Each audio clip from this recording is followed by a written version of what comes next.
ಪ್ರಸಿದ್ಧ ಧಾರ್ಮಿಕ ಕ್ಷೇತ್ರ ಗುರುರಾಯರ ಸನ್ನಿಧಿ ಮಂತ್ರಾಲಯದಲ್ಲಿ ಭಕ್ತರನ್ನ ಯಾಮರಿಸುತ್ತಿರುವ ಸಂಗತಿ ಬೆಳಕಿಗೆ ಬಂದಿದೆ. ಮಂತ್ರಾಲಯದಲ್ಲಿ ವಂಚಕರ ಜಾಲವೊಂದು ಸಕ್ರಿಯವಾಗಿದ್ದು, ರಾಯರ ಸನ್ನಿಧಿ ಹೆಸರಿನಲ್ಲಿ ಭಕ್ತರಿಗೆ ಮೋಸ ಮಾಡುತ್ತಿರುವ ವಿಚಾರ ಬೆಳಕಿಗೆ ಬಂದಿದೆ.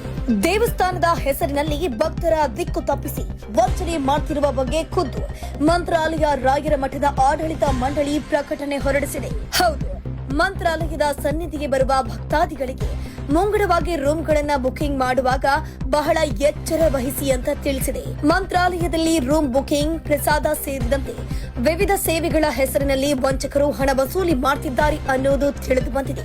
ಭಕ್ತರು ಈ ಬಗ್ಗೆ ಎಚ್ಚರಿಕೆಯಿಂದ ಇರುವಂತೆ ಸಲಹೆ ನೀಡಿದ್ದಾರೆ.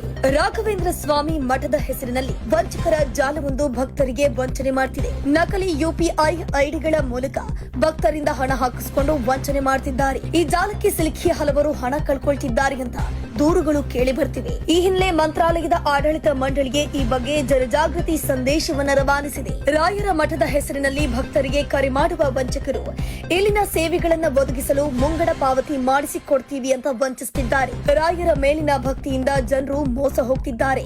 ವಂಚಕರ ಜಾಲಕ್ಕೆ ಸಿಲುಕಿ ಭಕ್ತರು ಮೋಸ ಹೋಗ್ತಿದ್ದಾರೆ. ಮಠದ ಹೆಸರಿನಲ್ಲಿ ನಕಲಿ ಯುಪಿಐ ಐಡಿಗಳಿಗೆ ಹಣ ಹಾಕಿಸಿಕೊಂಡು ವಂಚಿಸುತ್ತಿದ್ದಾರೆ ಅಂತ ಆಡಳಿತ ಮಂಡಳಿ ಹೇಳಿದೆ. ನಿಮಗೂ ವಂಚಕರಿಂದ ಫೋನ್ ಕಾಲ್, ಪೋಸ್ಟ್ ಅಥವಾ ಯಾವುದೇ ಮೆಸೇಜ್ಗಳು ಬಂದ್ರೆ ದಯವಿಟ್ಟು ಯಾಮರಬೇಡಿ. ವಂಚಕರನ್ನ ನಂಬಿ ಹಣ ಹಾಕಬೇಡಿ ಅಂತ ರಾಯರ ಮಠ ತಿಳಿಸಿದೆ. ಒಂದ್ ವೇಳೆ ನಿಮಗೆ ಈ ರೀತಿಯ ವಂಚನೆ ಕರೆ ಅಥವಾ ಮೆಸೇಜ್ ಬಂದ್ರೆ ನೇರವಾಗಿ ಪೊಲೀಸರಿಗೆ ದೂರು ನೀಡಿ. ಅಲ್ಲದೆ ಮಂತ್ರಾಲಯಕ್ಕೆ ಬರುವವರು ಮಠದ ಅಧಿಕೃತ ವೆಬ್ಸೈಟ್ನಿಂದಲೇ ರೂಮ್ಗಳನ್ನ ಬುಕ್ ಮಾಡಿರಿ. ವಂಚಕರ ಮಾಹಿತಿಗೆ ಮರುಳಾಗಿ ಮೊದಲೇ ರೂಮ್ ಬುಕಿಂಗ್ ಹೆಸರಲ್ಲಿ ಹಣವನ್ನ ಕಳ್ಕೋಬೇಡಿ ಅಂತ ಮನವಿ ಮಾಡಿಕೊಂಡಿದ್ದಾರೆ.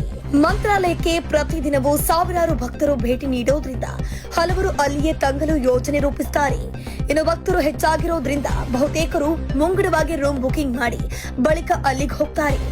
ಇದನ್ನೇ ಬಂಡವಾಳ ಮಾಡಿಕೊಂಡಿರುವ ವಂಚಕರು ಭಕ್ತರಿಂದ ಸೇವೆಗಳ ಹೆಸರಿನಲ್ಲಿ ಹಣ ವಸೂಲಿ ಮಾಡುತ್ತಿದ್ದಾರೆ. ಕೆಲವರು ಮಠದ ಸಿಬ್ಬಂದಿಗೆ ಸೇವೆ ನೀಡುತ್ತಿದ್ದಾರೆ ಅಂತ ನಂಬಿಸಿ ಮೋಸ ಕೂಡ ಹೋಗ್ತಿದ್ದಾರೆ ಅಂತ ತಿಳಿದು ಬಂದಿದೆ. ಮತ್ತಷ್ಟು ಸುದ್ದಿಗಳಿಗಾಗಿ ನೋಡ್ತಾ ಇರಿ ಪಬ್ಲಿಕ್ ನ್ಯೂಸ್ 24x7. ಇದು ಸತ್ಯದ ಧ್ವನಿ.